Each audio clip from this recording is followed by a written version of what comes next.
directly from the Raj. I mean, you can talk about the trickle-down and the repatriation of funds to the UK, but to many people living today in the UK don't feel like they were beneficiaries of that.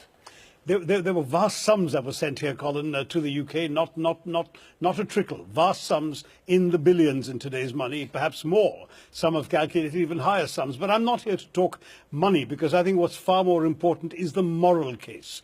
I think what really matters is for Britain to look within and to recognise there's something to be apologetic about.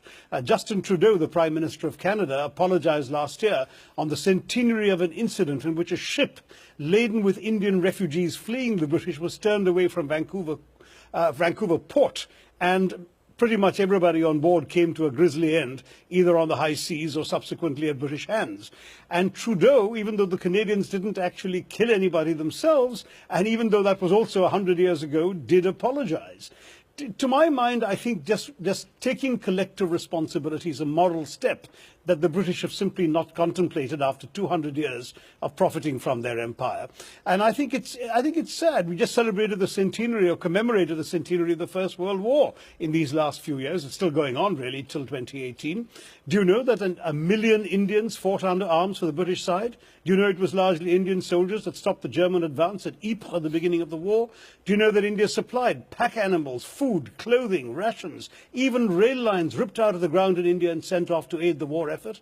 And that the total contribution of Indians in cash and kind is estimated in today's money at about £80 billion sterling? I'm quite sure you don't know that, because the British don't tell you that. It's a great triumph for British arms, but India has been forgotten.